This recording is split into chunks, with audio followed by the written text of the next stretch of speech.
Boa tarde. Boa tarde a todas e a todos. Primeiramente, muito obrigada pelo comparecimento de cada um, de cada uma. A gente vai começar agora. Declaro aberta a segunda reunião da Comissão Externa, destinada a acompanhar o desenvolvimento dos trabalhos do Ministério da Educação, bem como da apresentação do seu planejamento estratégico. Encontram-se à disposição dos senhores deputadas e deputados cópias da ata da primeira reunião, realizada no dia 14 de maio de 2019. Indago se há necessidade de leitura da referida ata. Não. Pode deixar. A gente consegue dispensar da reunião? Fica dispensada a leitura da ata, a pedido da deputada Adriana, e a gente vai disponibilizar durante a reunião para todo mundo. Tá ótimo? Não havendo quem queira retificá-la, em votação a ata. Os deputados que a aprovam permaneçam como se encontram. Aprovada. Nos termos regimentais, esta é a sinopse dos expedientes recebidos. E-mails dos deputados Subtenente Gonzaga e Marcel Van Hatten, justificando suas faltas à reunião do dia 14 de maio de 2019. Ofício 1581 de 2019, do chefe da Assessoria Parlamentar do Ministério da Educação, informando a disponibilidade do ministro em receber os membros da comissão para tratar dos assuntos de interesse do colegiado. E eu queria fazer aqui uma sugestão. A gente já pediu ao Ministério da Educação que envie uma sugestão de horário na próxima semana, preferencialmente, para que a gente possa se reunir com ele na terça ou na quarta-feira. Assim que recebemos a data e o horário, eu gostaria de estender o convite a toda a comissão, porque eu acho que a conversa será mais rica dessa forma e todos serão comunicados ou ao longo da reunião, se a gente receber a resposta, ou na próxima semana, tá bom? A ordem do dia de hoje foi convocada com o objetivo de deliberar requerimentos. Assim, vamos iniciar a deliberação. O primeiro requerimento é o de número 1 de 2019, da senhora Rose Modesto, que requer que se solicite informações ao senhor Abraham Weintraub, ministro de Estado da Educação, sobre a edição do Exame Nacional de Ensino Médio, Enem 2019. Para encaminhar a votação, conceda a palavra à autora por até 5 minutos para encaminhar a matéria. Muito obrigada. Obrigada, deputada Tabata, nossa coordenadora. Cumprimentar todos os deputados e deputadas aqui presentes. E, rapidamente, só dizer que a motivação de quando resolvi apresentar esse requerimento é basicamente envolvendo 3 pontos que acabam nos preocupando mais. Primeiro é a questão da segurança da prova, levando em conta esses últimos acontecimentos, né, essa instabilidade enorme que tem hoje dentro do Ministério. Nós já tivemos no passado problemas seríssimos em relação a essa questão, né, com o Exame Nacional, e também em relação à questão da organização do calendário, né, as datas que já foram aí pré-estabelecidas, se de fato realmente o Ministério, apesar de tudo, se ainda reafirma o compromisso com esse calendário, e principalmente a questão da inclusão, né, com as pessoas com algum tipo de deficiência que até hoje, na história do Enem, aí, não foram de fato assistidas como deveria. Então, o requerimento, basicamente, né, ele traz esses 3 pontos, né, e tem vários questionamentos, mas todos eles relacionados a esses 3 pontos que eu coloco nesta tarde aqui para os senhores e as senhoras. Eu peço que vocês aprovem o nosso requerimento. Obrigada, senhora presidente. Obrigada, deputada. Consulta o plenário se há algum parlamentar que deseja encaminhar a votação. Em votação, o requerimento. Os senhores deputados que o aprovam permaneçam como se encontram. Aprovado. Deputada? Eu gostaria de subscrever. Já fica tudo? Obrigada, deputada. Vamos à votação ao segundo requerimento, que é o de número 2 de 2019, do senhor Sérgio Vidigal, que requer a realização de audiência pública desta comissão para debater sobre o contingenciamento dos recursos das universidades brasileiras e dos institutos federais de ensino e sua consequência. Como convidados, Reinaldo Sento Ducati, da Associação dos Dirigentes das Instituições do Ensino Superior, a ANDIFES, e Benedito Guimarães Aguiar Neto, presidente do Conselho de Reitores das Universidades Brasileiras, o CRUB. Algum deputado gostaria de encaminhar a matéria? Senhora presidente, deputada Tabata Amaral e o deputado João Campos, aqui também na mesa, quero cumprimentar todos os parlamentares que compõem essa comissão, quero parabenizar a iniciativa da implantação dessa comissão num momento tão importante do debate da educação do país como um todo.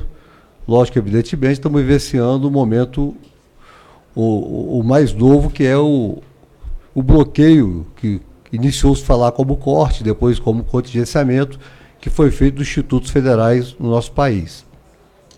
E lógico que isso nos preocupa muito, porque nada mais, nada menos do que mais de 25% de todo o orçamento de despesa discricionária.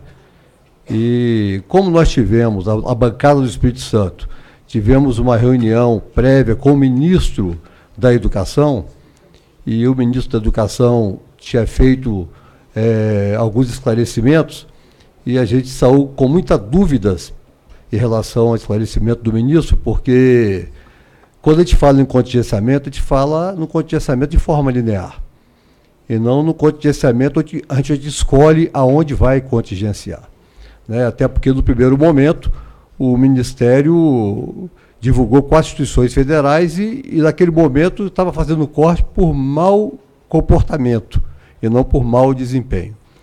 E isso nos preocupou muito, porque essas despesas discricionárias é o custeio, né? Não adianta você pagar o professor, o aposentado, e se você não tiver o recurso para o custeio básico do funcionamento. E aí o ministro nos colocou que é um contingenciamento, mas eu gostaria muito de ouvir os representantes da Andifes e o presidente do Conselho de Reitores de Universidades Brasileiras, para a gente poder detalhar um pouco mais o que significa esse contingenciamento, né? E a nossa preocupação em relação a essa medida que o governo tomou, que a princípio nos pareceu de uma forma que foi feita alguma descrição, onde se definiu aonde corta, né? Já que o problema era contingenciamento, devia ter feito um corte linear, depois, se a receita fosse realizando, vai se descontingenciando. E, como eu fui prefeito por 3 mandatos, não é de bom tom que se oriente que você, quando vai fazer contingenciamento, você contingencia exatamente a educação e a saúde. São os setores que têm que estar preservados em qualquer gestão pública. Por essa razão, eu gostaria de pedir o apoio dos demais parlamentares para aprovação do requerimento. Muito obrigada, deputado. Consulta o plenário se há algum parlamentar que deseja encaminhar a votação. Presidente, Edmilson. Deputado Edmilson. Vou ser muito breve, apenas para me somar a este sentimento, diria assim, de nacionalidade. Nem vou usar nacionalismo, porque às vezes tem fascismos que assim se autodenominam, não é? Mas esse sentimento de nacionalidade é fundamental. Ainda hoje eu lia um artigo de um economista, na revista Economistas, do Conselho Federal de Economia, em que ele refletia a relação entre sociedade, economia e o meio ecológico, né? Muitos dados sobre a degradação ambiental e o que isso representa de negatividades para a economia.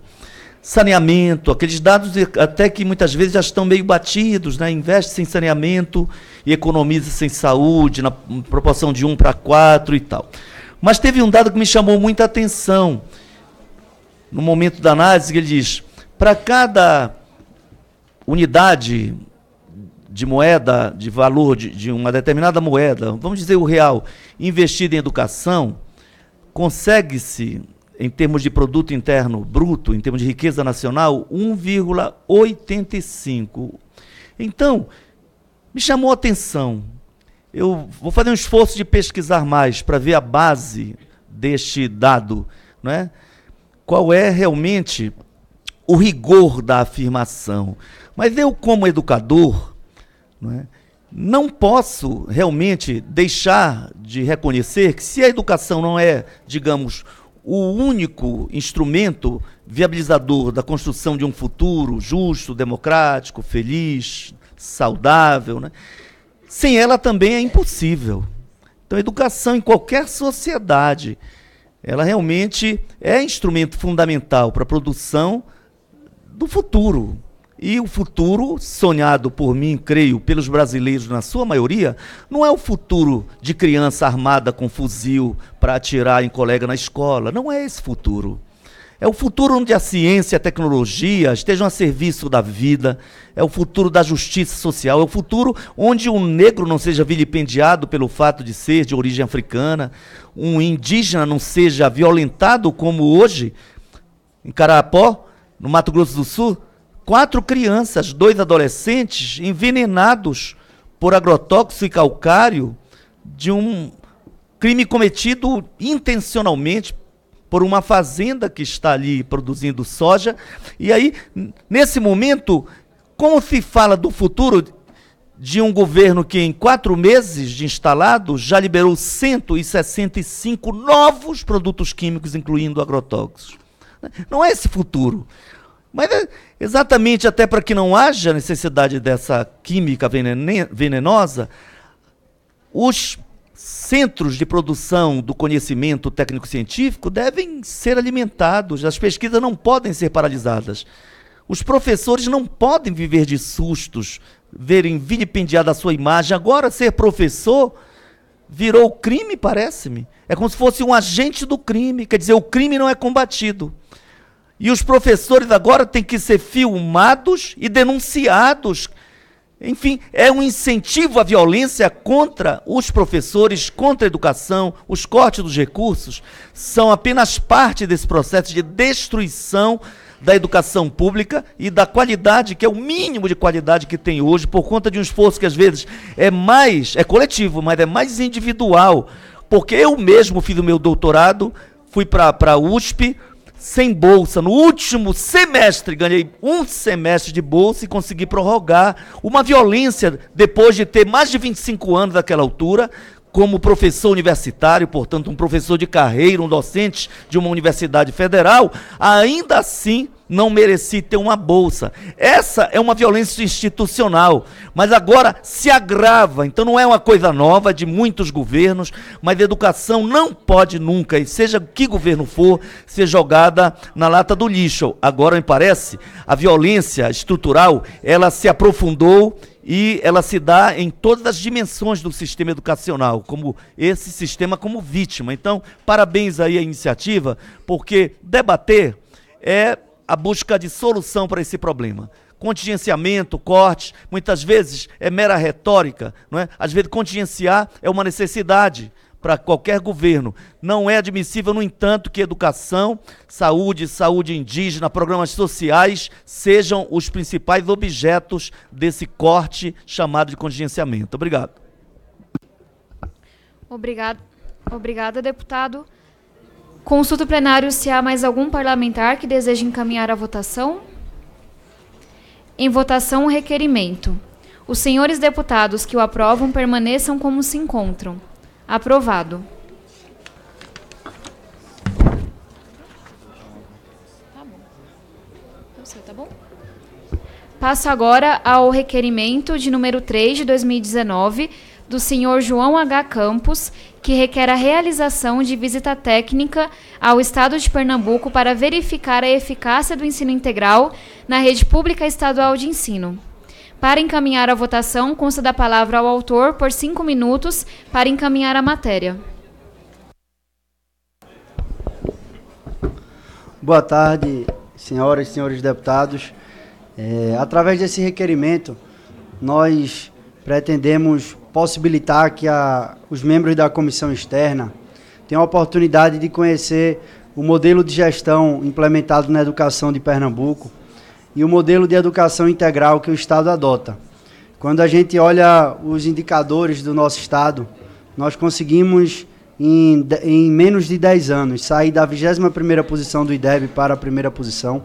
Conseguimos sair da 24ª posição da evasão escolar para o Estado que há 5 anos consecutivos tem a menor taxa de evasão. Era de mais de 25%, hoje é de 1,5%. Nós temos a menor diferença entre a escola pública e a privada. Nós temos a menor diferença entre as escolas que estão situadas nas localidades mais ricas e as que estão localizadas nas localidades mais pobres do Brasil. Essa é a menor diferença do estado de Pernambuco. E tantas outras conquistas. Então, o nosso interesse, deputada Tabata, é que a gente mostre que todos esses resultados não vieram fruto do acaso nem da sorte. Isso daí foi possível porque foi implementada uma política pública que priorizava a educação de fato, em todos os eixos do governo, seja no planejamento, seja no gasto, no investimento, na priorização política da educação como instrumento de transformação social.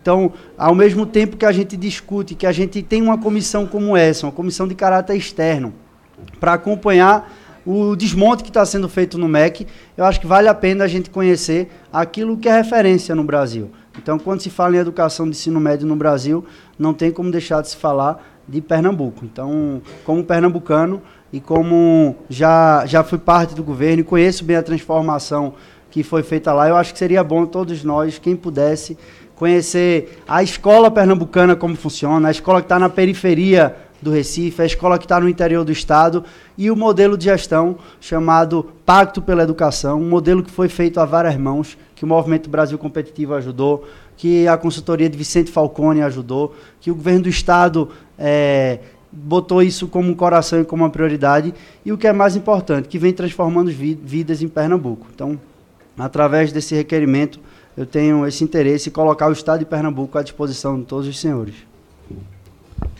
Muito obrigada, deputado João. Consulta o plenário se há algum parlamentar que deseja encaminhar a votação. Em votação, o requerimento. Os senhores deputados que o aprovam permaneçam como se encontram. Aprovado. Passamos agora ao requerimento de número 4 de 2019, também de autoria do senhor João H. Campos, que requer a realização de audiência pública para discutir o impacto dos cortes orçamentários na educação básica. Conceda a palavra ao autor por até 5 minutos para encaminhar a matéria.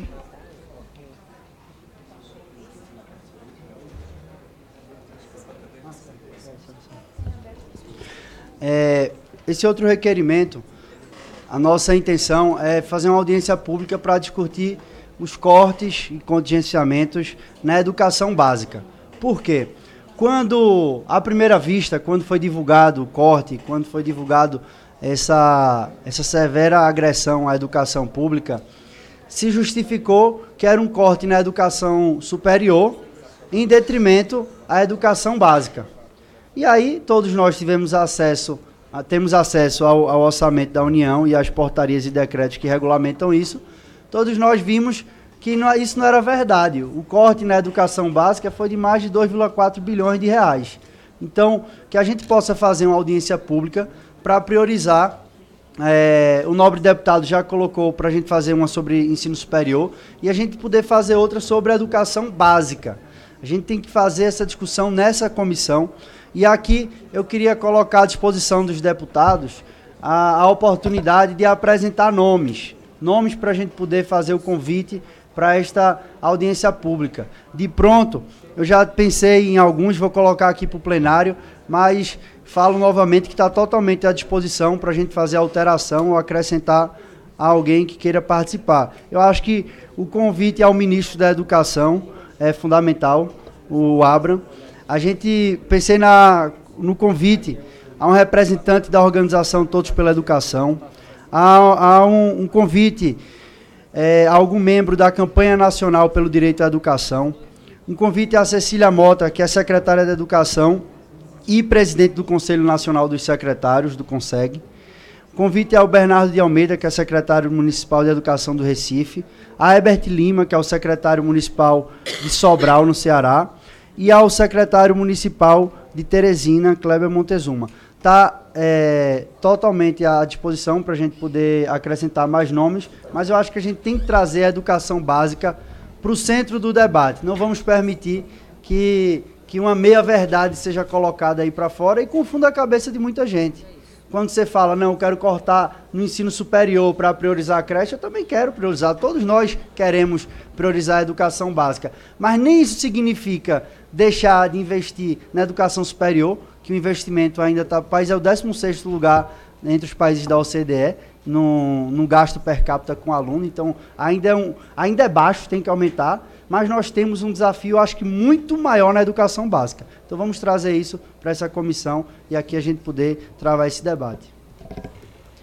Consulta... Deputado Edmilson, acho que quer fazer uma contribuição. Eu quero subscrever. Eu não ouvi direito, eu estou sem a cópia do requerimento.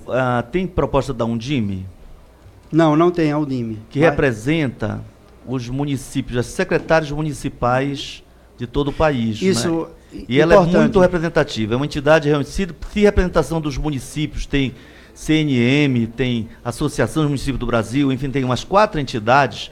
No caso dos secretários municipais, tem uma grande unidade na Undime, não é? De modo que seria importante ter a representação da Undime. Eu queria sugerir um professor que defendeu uma tese de doutorado aqui na UNB, na USP, aliás, mas que é professor da UNB, professor Luiz Araújo, acerca exatamente do financiamento da educação, visando a regulamentação necessária, que ainda não foi feita, do CAQ, né? Uhum. Tá? Então, se for possível... de acordo, vamos tá? fazer o convite, já acrescentamos. Da Undime, eu não sei quem é a presidência, mas convida a entidade. A gente convida a entidade, assim como a gente está convidando também o CONSEG, é importante os secretários municipais da educação. Deputado Edmilson, o senhor pode repetir o nome do professor para a gente colocar na ata? Luiz Araújo. Luiz Araújo. Perfeito. Mais alguém? O deputado Tabata, só um minutinho. Deputado João, tem alguém do MEC? Não, né? O ministro. O Mas ministro. a gente pode também chamar o representante de alguma secretária secretaria. de Educação Básica, de Isso. repente? Sim. A gente convida o ministro e manda um convite também para o secretário. Tá, Para a secretaria, bom. né? Tá jóia. Em votação, o requerimento com as alterações acatadas. Os senhores deputados que o aprovam permaneçam como se encontram. Aprovado. Em virtude do mandamento regimental do artigo número 43, que veda o parlamentar de presidir reunião de comissão quando se debater ou votar matéria da qual seja autor, passa agora a presidência dos trabalhos ao deputado João H. Campos, para que possa conduzir a apreciação dos requerimentos 5 e 6 de 2019, da minha autoria. Requerimento número 5 de 2019 da senhora Tabata Amaral, que requer ao senhor ministro de Estado da Educação informação acerca de informações sobre o financiamento do ensino superior e a regulamentação dos fundos patrimoniais. Para encaminhar a votação, concedo a palavra à autora por 5 minutos para encaminhar a matéria.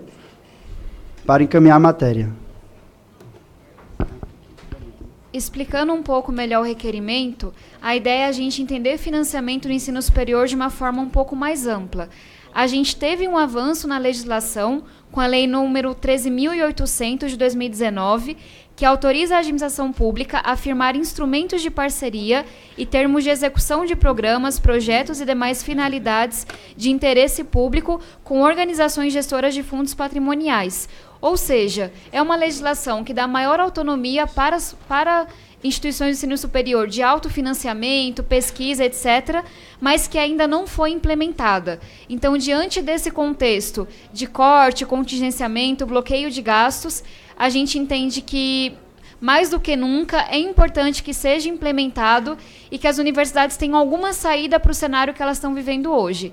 Então, esse requerimento é para entender de forma mais ampla. Não apenas se há um plano do Ministério de apoio, de acompanhamento de cada instituto, como será lidado com os cortes ou contingenciamento, como que aquelas universidades que já tinham déficit carregado do ano passado vão se manter até o segundo semestre, mas, de novo, em um contexto mais amplo, entender se há alternativas, se há saídas. Eu entendo que essa lei 13.800, ela acaba sendo uma alternativa, só que ainda não foi implementada, está um pouco paralisada essa discussão, então gostaria muito de poder contar com o apoio dos senhores e das senhoras.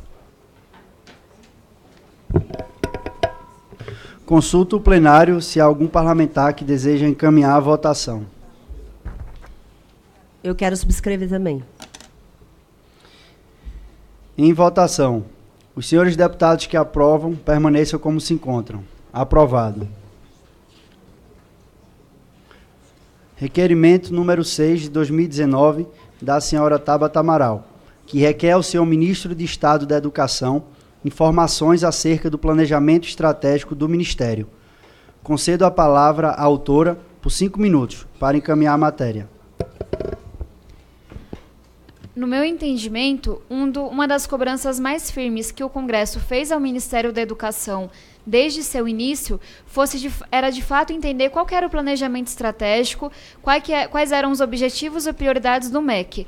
Só que mesmo passados 5 meses, quando a gente vai para a página, que está lá na página do MEC, onde você deveria encontrar o planejamento estratégico, o material que a gente encontra ainda é referente a 2015 e 2018.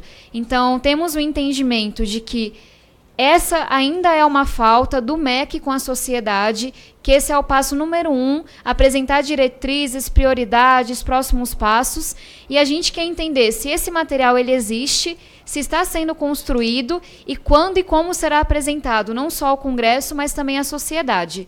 E aqui também tem um segundo requerimento contido, que é a gente entender, com a reestruturação das secretarias, quais serão os próximos passos de cada uma delas.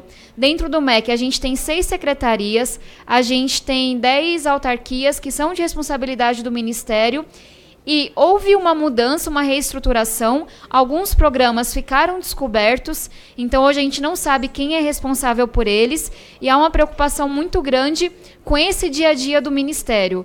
Quem está sendo responsável por cada área, os prazos serão mantidos que a gente está acostumado, como que a gente consegue obter mais informações. Me entristece um pouco ter que fazer esse requerimento quase no final de maio, mas eu entendo que, dado o objetivo da nossa comissão externa, é de fundamental importância que a gente entenda onde que a gente pode encontrar esse planejamento, como que a gente pode trabalhar com ele, até para que a gente possa exercer o papel do Congresso, que é de acompanhar, que é de fiscalizar o Executivo. E, infelizmente, a gente não tem ainda essa resposta. E, mais uma vez, conto muito com o apoio das senhoras e dos senhores. Muito obrigada. Também quero subscrever. Consulto o plenário se há algum parlamentar que deseja encaminhar a votação. Eu quero. Edmilson Rodrigues. Olha, eu me lembro muito bem que a deputada Tabata Amaral, eu nem digo que constrangeu o ministro Vélez, porque eu não creio que ele tivesse massa encefálica suficiente para entender o recado. Eu digo isso sem achar que estou desrespeitando um ser humano, porque ele foi muito desrespeitoso com o povo brasileiro, com esta casa, com a educação. Foi um irresponsável. Até mesmo o vilipêndio à dignidade do povo, nos vinculando a nossa imagem cultural, a imagem de larápios, de ladrões, de hotéis, de empresas aéreas, coisas absurdas que jamais se espera de alguém que se diz educador. Muito menos se espera da maior autoridade da educação no Pará. E Vossa Excelência retoma agora, em forma de pedido de informação, o tema do planejamento estratégico.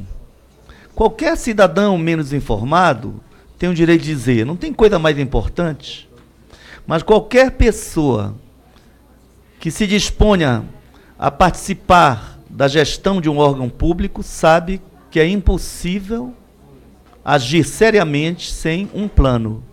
E não há possibilidade de um plano sem um processo de planejamento. E o planejamento estratégico, hoje, ele não é só objetivo, ele é método. Aliás, ele se expressa em vários métodos. Digamos, o planejamento estratégico ganhou força particularmente com o ministro do Planejamento do governo Allende, Carlos Matos, e passou a ser adotado em vários países. A Alemanha desenvolveu determinados laboratórios, se apropriando da ideia do Matos e dando um tom mais europeu. No Brasil, algumas pessoas, como Luiz Sérgio Gomes, o Gilberto Carvalho, que foi ministro do Lula, tem um papel importante na criação, adaptação do método ao que eles chamaram de planejamento estratégico situacional. Independentemente das feições, qualquer instituição só pode andar se tiver um plano que guie as suas ações. E aí, deputado, eu queria lhe parabenizar e dizer, é urgente que o Ministério faça, se não tiver como responder de forma positiva ao requerimento que vai deixar de ser de Vossa Excelência para ser da comissão externa, mas se não tiver condição de dizer já temos, ele tem que dizer quando terá. Por um motivo simples, eu sou da CMO. Até cheguei aqui minutos depois de ter iniciado, porque eu estava lá debatendo alguns PLNs e alguns outros requerimentos e projetos.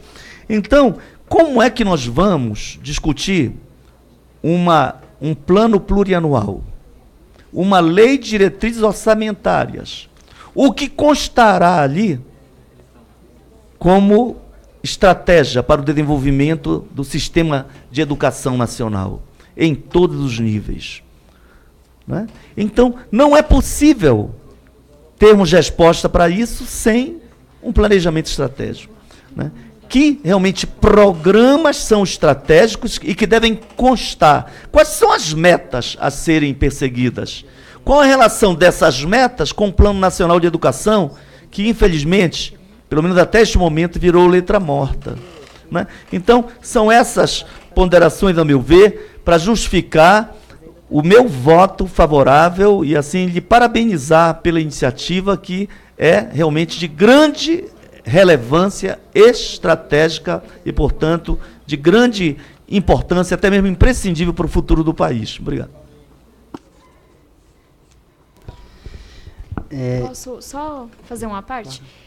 Primeiro, agradecer a fala do deputado Edmilson e aproveitar para dizer que a gente está passando por esse processo de votação porque os requerimentos passam de ser de autoria da comissão externa. Então, a gente vai fazer um grande esforço para disponibilizar cada informação com todos os membros.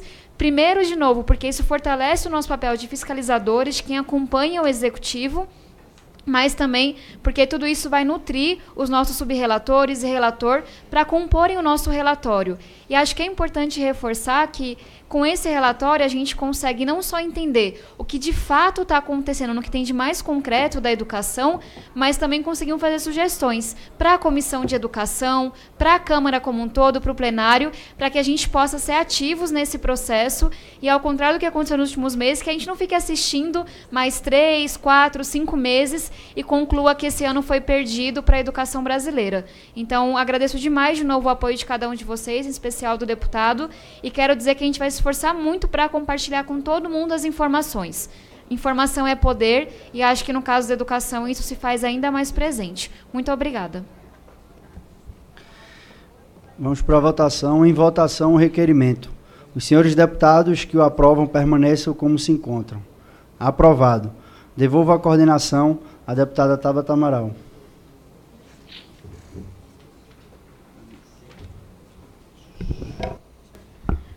Muito obrigada, deputado João. Passa agora ao requerimento de número 7 de 2019, do senhor Eduardo Bismarck, que requer, nos termos do artigo 50, parágrafo número 2, da Constituição Federal e do artigo 116 do Regimento Interno da Câmara dos Deputados, que sejam prestadas pelo senhor Ministro de Educação de Estado da Educação, Abraham Weintraub, informações sobre o orçamento do Ministério da Educação, FNDE. Para encaminhar a votação, conceda a palavra ao autor por até 5 minutos para encaminhar a matéria. Boa tarde, presidente, Tabata Amaral, nosso coordenador João H. Campos e nobres colegas. O requerimento número 7, assim como o número 10 e o 11, são de minha autoria. E eu queria pedir, ver se a gente pode fazer, até se quiser eu deixo os outros seguirem na minha frente, para fazer os 3 no final. Porque faço algumas pequenas correções técnicas aqui no texto, mas que não altera o conteúdo do requerimento. Eu queria ler os itens para que os meus colegas tomem conhecimento e aí votem o novo texto, sendo isso dentro do regimento da nossa casa. Para ler. Tá bom. A gente teria que votar um por um individualmente, mas podemos fazer em bloco no final. Exatamente. Então eu deixo meus colegas relatarem o 8, o 9 e o 12, E aí, ao final, eu relatarei o item 7, o 10 e o 11. Tá ótimo. Tá? Porque eu faço a leitura do texto original para que seja aprovado da forma como se encontra, com as alterações técnicas aqui. Todo mundo de acordo? Apenas tecnicidade do texto. Tá certo.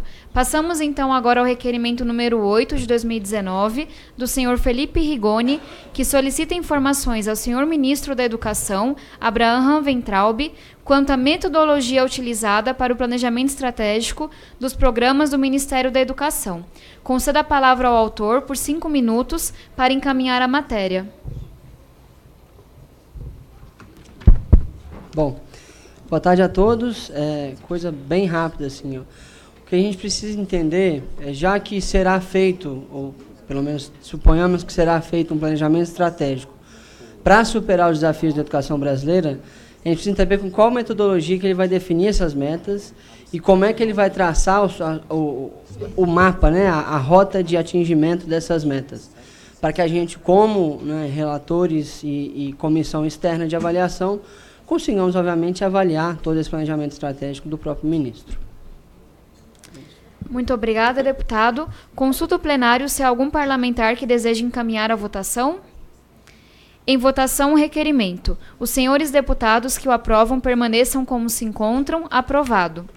Passamos agora ao requerimento de número 9, de 2019, também de autoria do senhor Felipe Rigoni, que solicita informações ao senhor ministro da Educação, Abraham Weintraub, acerca da extinção da Secretaria de Diversidade, Educação Continuada, Alfabetização, Diversidade e Inclusão, a SECAD, e a respectiva redistribuição de suas atividades e os instrumentos de implementação de políticas para a diversidade e inclusão.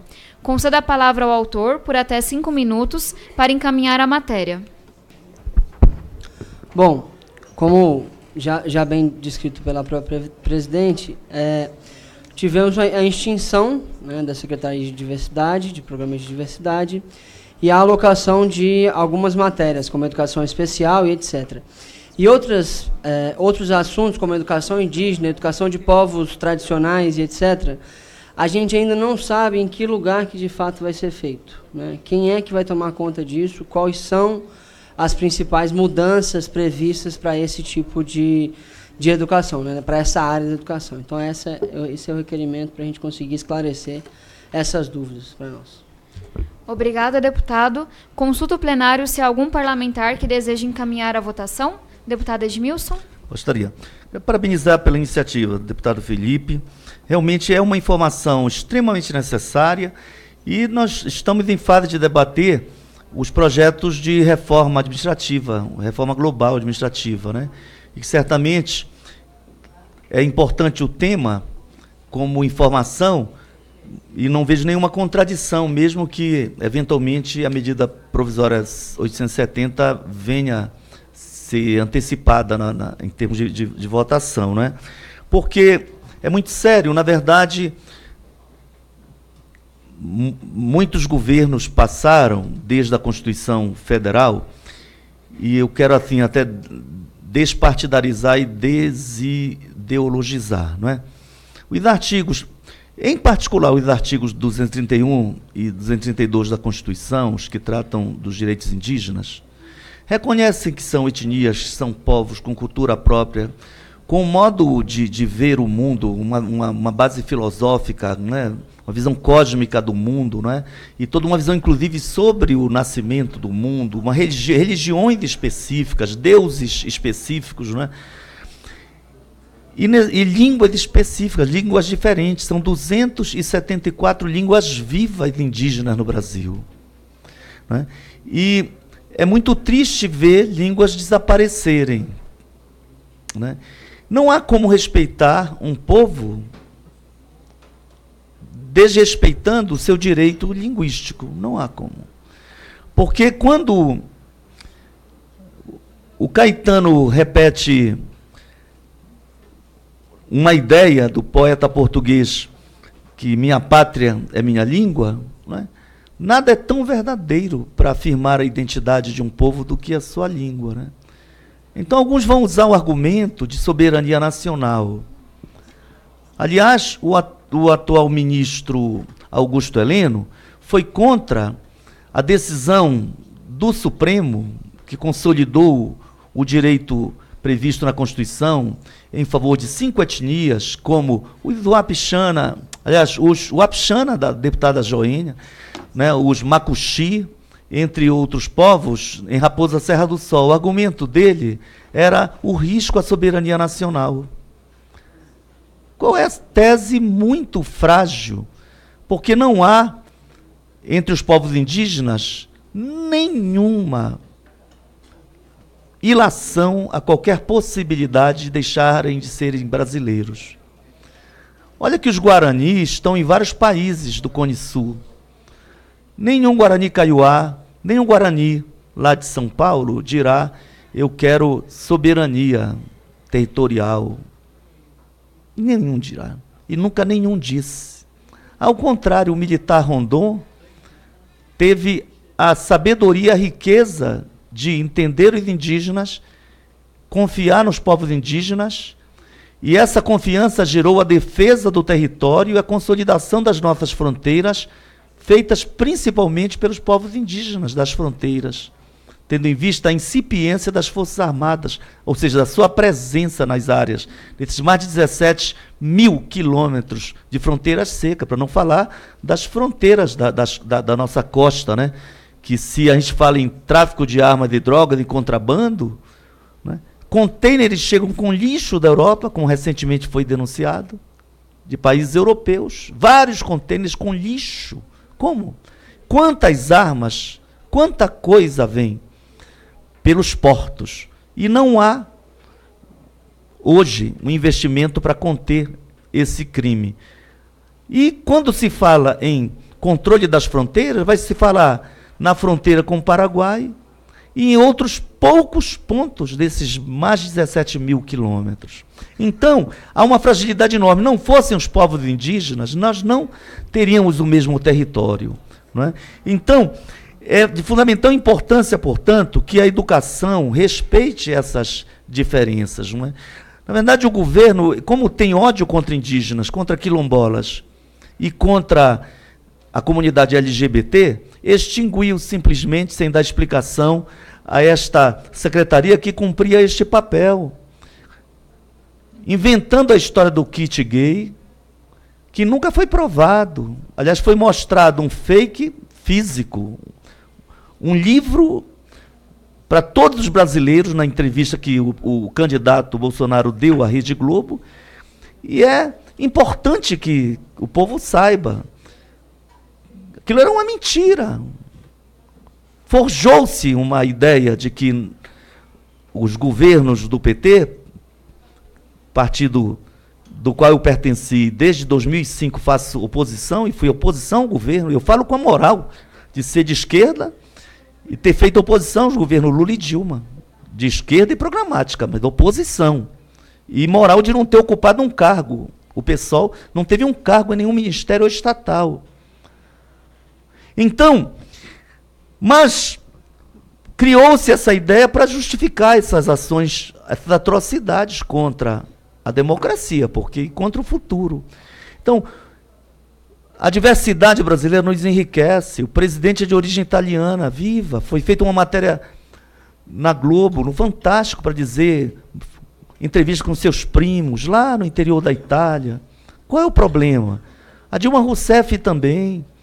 Há linguistas, doutorandos, meu querido João Campos e Tabata, doutorandos alemães que vêm estudar o alemão aqui, nas comunidades do sul do país, no Paraná, Rio Grande do Sul, que é um alemão que não se fala mais lá.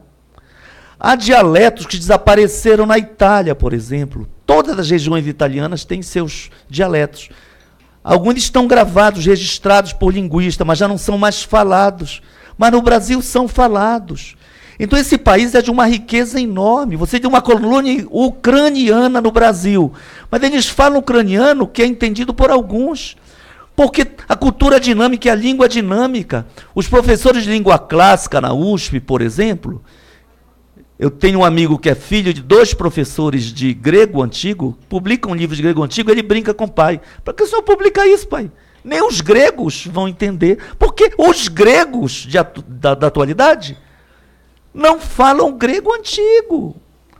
Então, no entanto, ciência é uma coisa tão importante para afirmar o futuro, né, que a USP, por exemplo, entre as línguas clássicas, para quem não tem informação, é importante, não quero ser arrogante, não. Professor Eduardo Navarro, vejam só, para falar em diversidade e falar em questão indígena, o professor Eduardo Navarro é autor da gramática e do dicionário da língua tupi antiga. A língua mais falada no Cone Sul, de sul do Brasil ao norte e por toda a calha do Amazonas, até as fronteiras quase com o Peru, se falava o tupi antigo. Aqui na região do sudeste, falava-se tupiniquim, mas as diferenças eram muito pequenas. Essa língua, em tese, desapareceu, os tupinambás desapareceram. Mas eles retomaram em Santarém, na Bahia, e são reconhecidos hoje como povos vivos. Então não desapareceram de fato. Por muito tempo eram tidos oficialmente como um povo inexistente. Eu vou concluir dizendo, mas os potiguara no Nordeste, eu não sei se é no seu estado, não. Rio Grande do Norte, desculpa. Rio Grande do Norte. Os potiguara se ressentiam de serem povos indígenas reconhecidos pela FUNAI, até ter sua terra já demarcada e não ter, no entanto, o controle da língua, o domínio da língua. No entanto, 20 guerreiros, professores indígenas, foram formados pela USP e pelo professor Eduardo Navarro. Esses 20 hoje já formaram muitas dezenas de outros guerreiros indígenas, e quase todas as crianças que nascem potiguara hoje têm a oportunidade de falar sua língua ancestral. Por quê? Porque investiu-se em ciência, porque fez-se o registro de uma língua que, mesmo tendo tido como desaparecida, porque os povos remanescentes hoje falam diferente, o Munduruku fala diferente do Tembé Taneterrara, ou das Guajajara e outros povos de tronco tupi, bem diferente. Eu concluo. Então, é de fundamental importância que se dê, eu não acho que esse governo vai dar importância, mas a secretaria, pelo menos, ela cria as condições para aquele pouco trabalho que vinha sendo feito, continue sendo feito. E quiçá um dia nós tenhamos um governo com muita vergonha na cara e invista alguns pouquinhos milhões para formar professores e colocar à disposição para que as comunidades indígenas tenham pelo menos educação bilíngue e se afirmem como povos ancestrais, constituam e afirmem o seu direito como donos da terra, e afirme, inclusive, o seu amor pelo Brasil, e afirme o Brasil como um país diverso, que respeita espanhóis, galegos, franceses, ucranianos, alemães e italianos, até que chegam à presidência do Supremo e da presidência da República, mas que não pode ser genocida contra os seus povos originários. Parabéns, então, pela... Desculpe eu ter feito uma digressão aí, pegando um tema da extinção de uma secretaria, mas eu acho sempre importante. Me desculpe mesmo, mas porque nós estamos aqui falando para quem tem interesse em pensar o Brasil do futuro. Muito obrigada, deputado. Consulta o plenário se há algum parlamentar que deseja encaminhar a votação. Em votação, requerimento. Os senhores deputados que o aprovam permaneçam como se encontram. Aprovado. Passamos agora ao requerimento de número 12 de 2019, da senhora Paula Belmonte, que requer informações ao excelentíssimo senhor Ministro da Educação acerca do Sistema de Avaliação da Educação Básica, o SAEB. Consulta o plenário se há algum parlamentar que deseja encaminhar a votação. Eu quero encaminhar a votação, vou subscrever com a deputada Paula, que inclusive não está presente porque está na CPI do BNDES. Então, estou subscrevendo com ela o requerimento e já pedindo o apoio dos nobres deputados e deputadas. Né, todos os questionamentos aqui é relacionado à preocupação que nós temos em relação à questão da avaliação. Muito obrigada, deputada. Em votação, o requerimento. Os senhores deputados que o aprovam permaneçam como se encontram. Aprovado. Voltamos agora à votação do requerimento de número 7, do senhor Eduardo Bismarck. Seguindo o regimento, vou fazer a leitura novamente. o requerimento do senhor Eduardo Bismarck, que requer, nos termos do artigo 50, parágrafo 2º da Constituição Federal e do artigo 116 do Regimento Interno da Câmara dos Deputados, que sejam prestadas pelo senhor Ministro de Estado da Educação, Abraham Weintraub, informações sobre o orçamento do Ministério da Educação, o FNDE. Conceda a palavra ao autor por 5 minutos para encaminhar a matéria.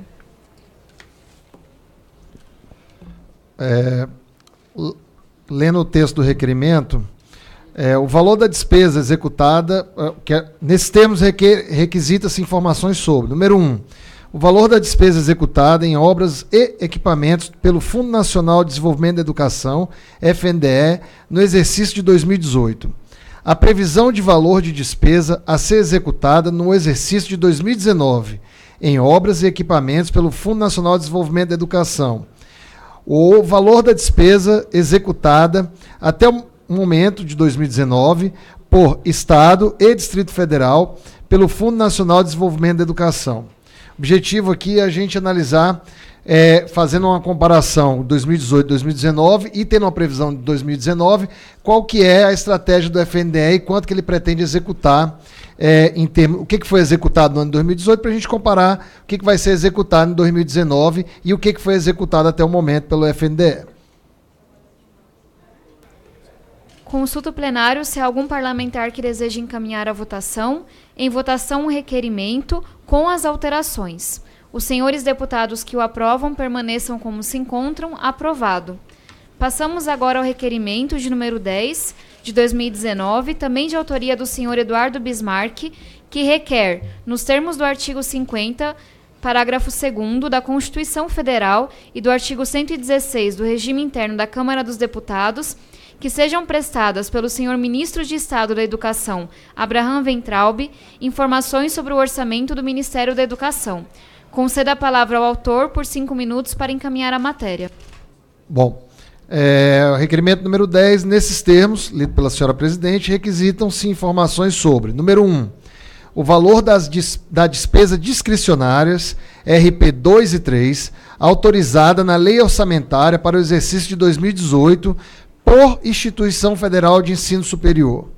Número 2, o valor contingenciado de orçamento discricionário, mesma despesa, RP 2 e 3, para cada instituição federal de ensino superior, após avaliação do primeiro bimestre de 2018, de acordo com o decreto 9.323 de 2018.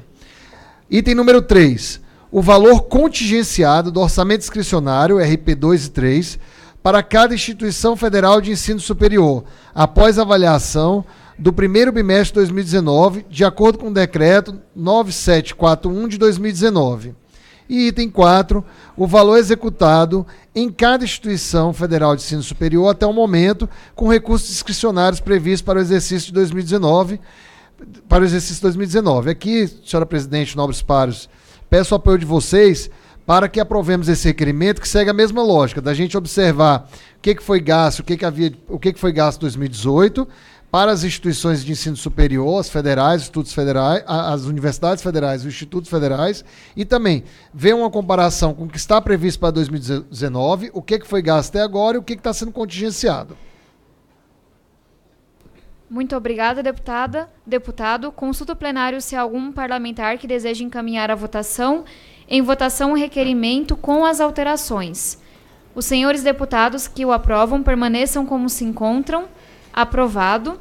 Passamos agora ao último requerimento da ordem do dia, que é o requerimento de número 11 de 2019 do senhor Eduardo Bismarck, que requer, nos termos do artigo 50, parágrafo 2º da Constituição Federal e do artigo 116 do Regimento Interno da Câmara dos Deputados, que sejam prestadas pelo senhor Ministro de Estado da Educação, Abraham Weintraub, informações sobre o orçamento do Ministério da Educação, valor contingenciado FNDE. Conceda a palavra ao autor por 5 minutos para encaminhar a matéria.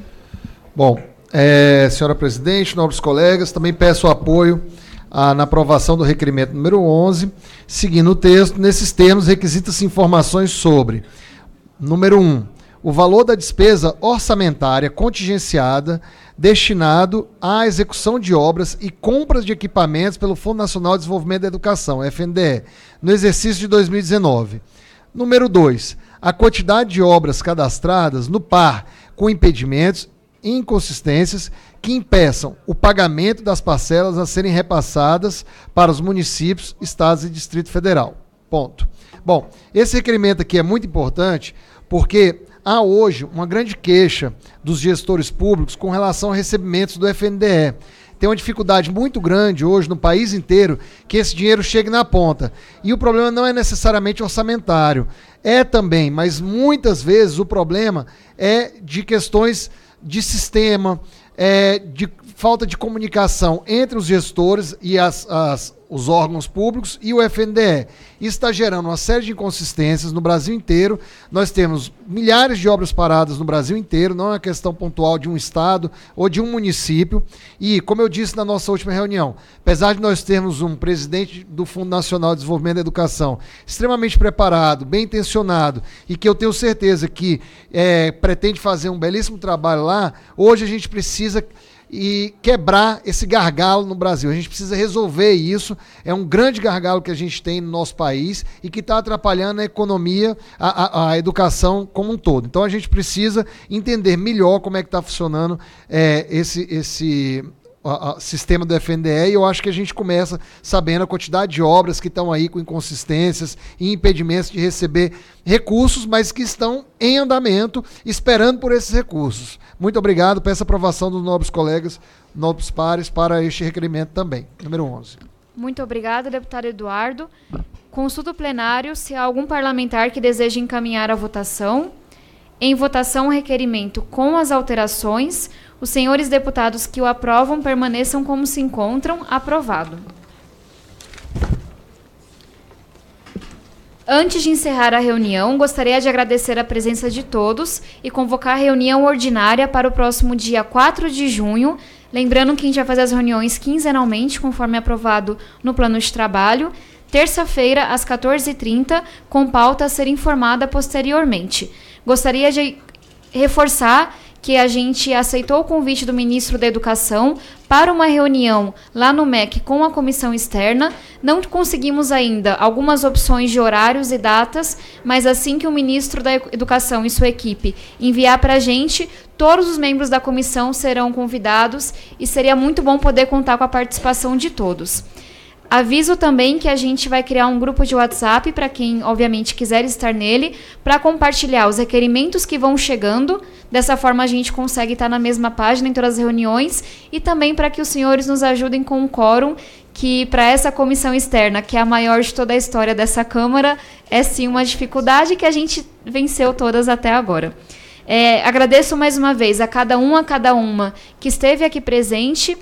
Mais uma vez, acho que não só contribui para esse pilar do nosso mandato, que não é só legislar, mas é representar as pessoas, é também fiscalizar o executivo, e nos vemos daqui 2 semanas. Nada mais havendo a tratar, está encerrada a presente reunião.